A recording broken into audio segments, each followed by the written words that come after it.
हमारे साथ लगातार मौजूद है और हम उनसे चर्चा भी यही कर रहे थे इसे लेकर कि आखिर ये बजट कितना इफेक्टिव रहेगा, किस तरह से इसका इम्पैक्ट पड़ेगा, कमियां हैं तो वो क्या है। महिला उद्यमी डॉक्टर सुनीता शर्मा जी भी हमारे साथ हैं। सुनीता जी, एक बात इस बजट को लेकर जो कही जा रही है कि महिलाओं के लिए बड़ी घोषणा कर दी गई है, क्या आप इस बात से एग्री करते हो और आपको लगता है कि हाँ जो चीजें होनी चाहिए फिर सुरक्षा को लेकर भी खासतौर से वो भी इसमें कहा गया है? बिल्कुल, मुझे लगता है कि आज सीएम साहब ने एक योजनाओं का पिटारा बिल्कुल खोला है। चाहे हम बात करें एजुकेशन की, लड़कियों से लेके कॉलेज एजुकेशन की, चाहे हम हेल्थ के ऊपर में बात करें, या फिर वुमेन सिक्योरिटी से सीसीटीवी इंस्टॉलेशन करने हैं उनकी हम बात करें, और मुझे लगता है कि 40 के प्लेटफॉर्म से, 40 वुमेन विंग के प्लेटफॉर्म से हमारी रिक्वेस्ट थी कि एक वुमेन हब जो है वो क्रिएट किया जाए, जहाँ पे एक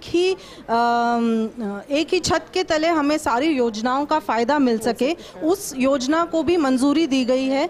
तो और मुख्यमंत्री वर्क फ्रॉम होम वुमेन योजना जो है उसका भी अनाउंसमेंट किया गया है। तो इन सब की डिटेल्स आ जाती हैं और मुझे लगता है कि क्वांटिटी के साथ साथ में, चाहे वो हेल्थ है, एजुकेशन है, चिरंजीवी योजना है, उसका स्कोप बढ़ा देना एक्सीलेंट इनिशिएटिव है। मुफ्त दवाइयाँ, मुफ्त इलाज, मुफ्त टेस्ट वगैरह करवाना is really the need of the hour covid के बाद में। तो ये सारी योजनाएं जो हैं, अगर हम धरातल पर इसको एक क्वालिटेटिव एंड टाइम बाउंड तरीके से इम्प्लीमेंट होते हुए देखेंगे तो ये ज़रूर जो विमेन महिलाएं हैं उनको सशक्त करने के लिए मददगार होंगे। माही, बिल्कुल आप डॉक्टर सुनीता की बात से इत्तेफाक रखेंगे कि ये फायदे हैं और ये घोषणाएं होनी चाहिए थी, ज़रूरत थी, क्योंकि न सिर्फ महिलाओं के लिए अलग से कई ऐसी योजनाएं जिसमें महिलाएं भी सम्मिलित हैं और उनको फ़ायदा डायरेक्ट तौर पर होगा। बिल्कुल, मैं अग्री करती हूँ सुनीता जी से, क्योंकि इस बार शिक्षा के क्षेत्र में और सुरक्षा के क्षेत्र में दोनों में ही काफ़ी अच्छी योजनाएं लेके आई है सरकार। अगर अपन विद्यार्थियों की बात करें तो स्कूली विद्यार्थियों के लिए जो 3 महीने का ब्रिज कोर्स लेकर आई है सरकार, तो उससे जो कोविड में विद्यार्थियों का इतने साल वेस्ट हो सकते थे वो बच सकेंगे। अगर अपन महिलाओं की बात करें तो 19 जिलों में सरकार ने 36 नए कन्या विद्यालय खोलने की बात करी है। तो उससे निसंदेह ही कन्याओं को बहुत ही उसका फ्यूचर में जाके फ़ायदा होगा। इसके लिए जयपुर में भी नया इंजीनियरिंग कॉलेज खोलने की बात है और बहुत सारे इसी तरीके से नए शिक्षण संस्थान खोलने की बात इस बार की गई है। तो जब वो सब एग्जीक्यूट होगा तो विद्यार्थियों को बहुत ही फ़ायदा होगा और जो हमारा यूथ है वो अगर पढ़ेगा तो आगे जाके हमारा देश है वो पढ़ेगा और वो बढ़ेगा।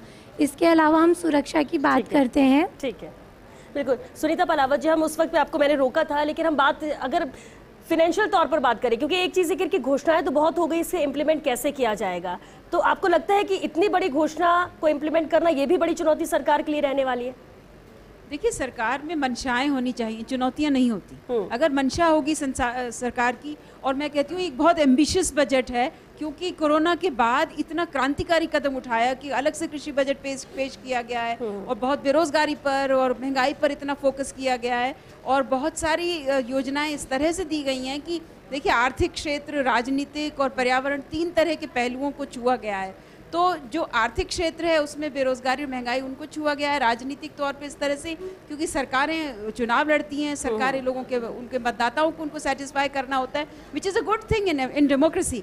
तो उनको ध्यान में रखते हुए हर क्षेत्र को, महिलाओं को, एजुकेशन, हेल्थ सेक्टर को, देखिए कोरोना के बाद it was a big challenge to maintain the health sector, और हेल्थ सेक्टर में इतनी भारी योजनाएं, इतनी बड़ी योजनाएं जो है पेश की गई हैं।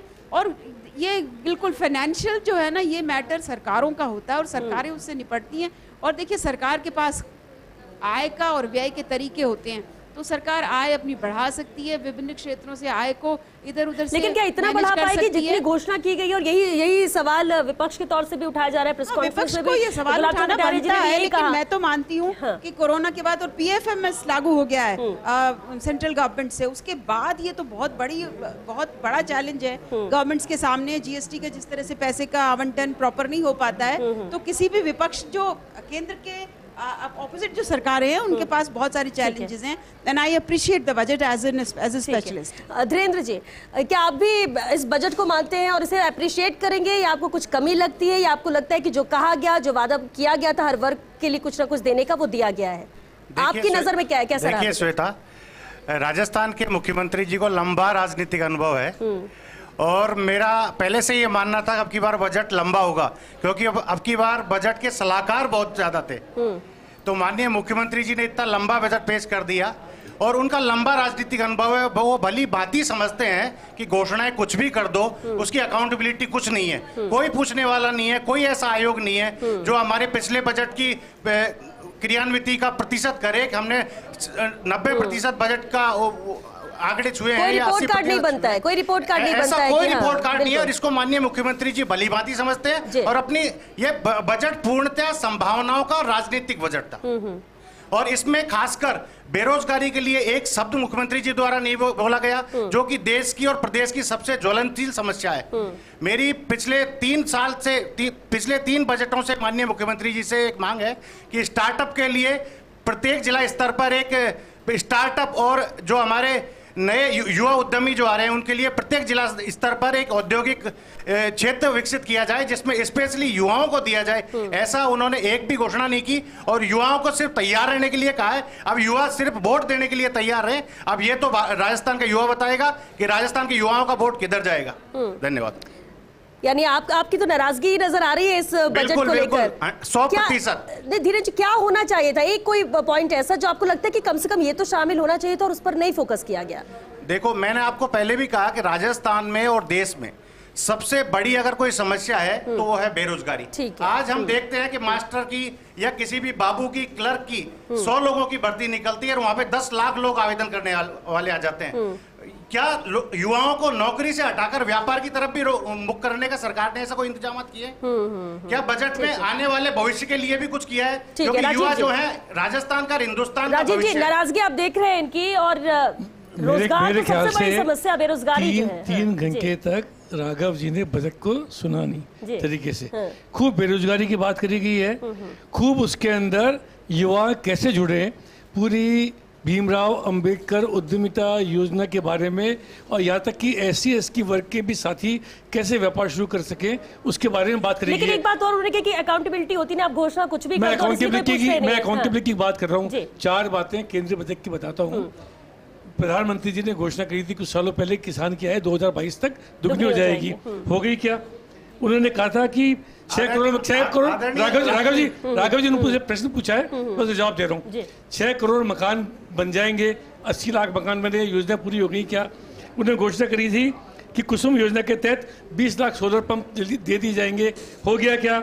1.5 लाख हेल्थ और वेलनेस के इंस्टीट्यूट खोले जाएंगे।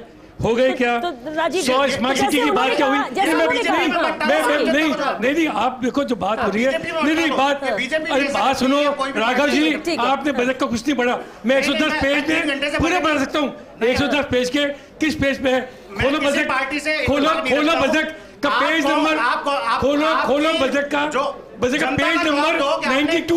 नहीं, पिछले बजट का पेज नंबर 92 मैं खोल के बताऊं आपको। पर्यटन के लिए दिए, कैसे वो पर्यटन के लिए कितने हजार करोड़ रुपए खर्च हुए ये बताओ। मैं बजट पर्यटन राजस्थान की रीढ़ की हड्डी है। उन्होंने मुख्यमंत्री ने क्या कहा? कोरोना काल में नहीं हुए तो 500 करोड़ से बढ़ा के 1000 करोड़ कर दिया। लेकिन आपका बजट खोलो, मैं खोलता हूँ पेज नंबर 92 पे सारी योजनाएं कैसे युवा उद्यमी को काम करें।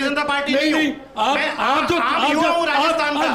आम युवा की तरफ बोल रहे हैं। पिछले साल जो बजट घोषणाएं की थी उसमें कितने प्रतिशत आपके पास ऐसे राघव जी, आप दिग्भ्रमित होकर बोल रहे हो, एक पक्ष से बोल रहे हो। आपने बजट ना सुना ना बोला।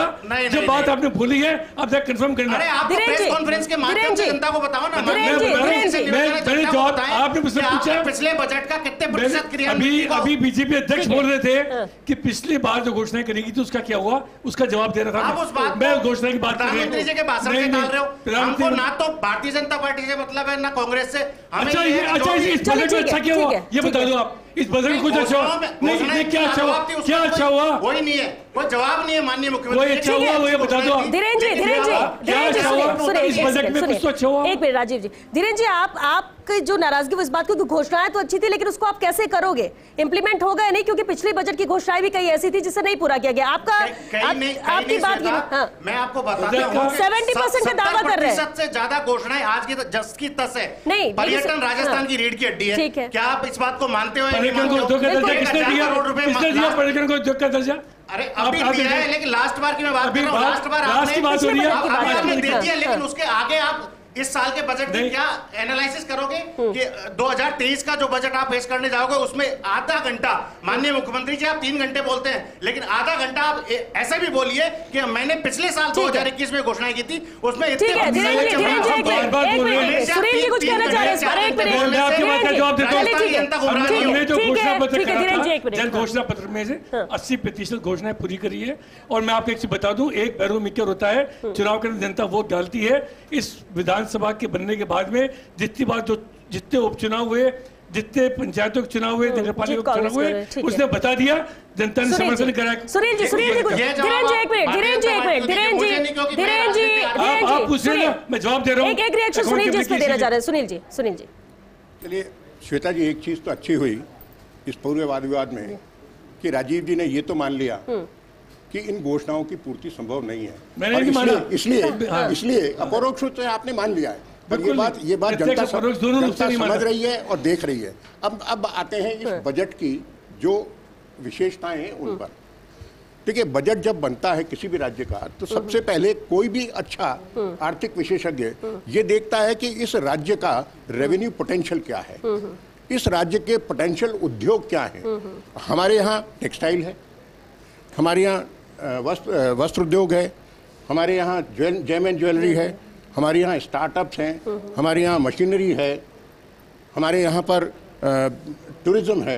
यानी इन सारे पोटेंशियल को टैपिंग का काम राजीव जी बता दें कि इनमें से किस एक क्षेत्र का सबके बारे में बताऊंगा टैप करने का काम यहाँ किया गया है। अगर ये टैप हो जाते तो जितना रुपया चाहिए वो विकास के माध्यम से मिलता, क्योंकि यहाँ टेक्सटाइल हब बन सकता है, यहाँ टाइल्स का हब बन सकता है, गैस पाइपलाइन है, लेकिन टाइल्स का हब कोई बनाने की बात ही नहीं करता है, किसी के ध्यान में ही नहीं है।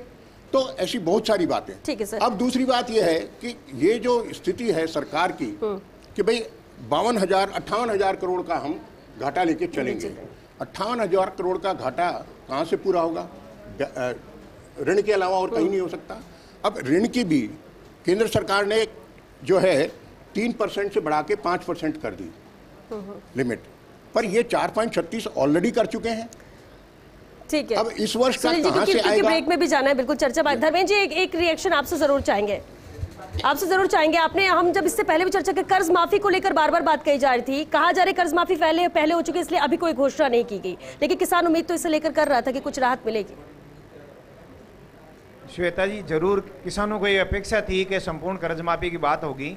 हालांकि हम चाहते हैं कि कर्ज मुक्ति हो, कभी भी किसान पे ऐसी व्यवस्था बन जाए कि यदि वो कर्ज लेना ही नहीं पड़े, क्योंकि उसकी यदि फसल का पूरा दाम मिल जाए तो उसको कर्ज लेना नहीं पड़े। तो कहीं ना कहीं किसान को ये तो लगा है कि मेरी संपूर्ण कर्ज माफी नहीं हुई है। तो मगर सबसे बड़ी बात है कि ये जो कदम भी गहलोत सरकार ने उठाया है ये तारीफ काबिल है, हम इसका स्वागत भी करते हैं। बाकी जो इंडस्ट्रियलिस्ट हैं, हालांकि कृषि पे जो चीजें कही उन्हीं के फायदे के, फिर भी इनका कभी ये कहेंगे नहीं कि हमारे हित के हैं। सारे यहाँ बैठने वाले, चलिए यानी आप ये कह रहे हैं कि इंडस्ट्रीज कहेंगे नहीं, उन्हें मिलता है फिर भी, और किसान को मिलता नहीं है और वो उम्मीद लगाकर बैठा है और इसलिए वो भी निराश ही हो जाता है, लेकिन इंडस्ट्रीज को दिया जाता है। ये किसान की नजर में अब इंडस्ट्रीज को कितना मिलता है नहीं मिलता है वो तो वही बेहतर कह सकते हैं।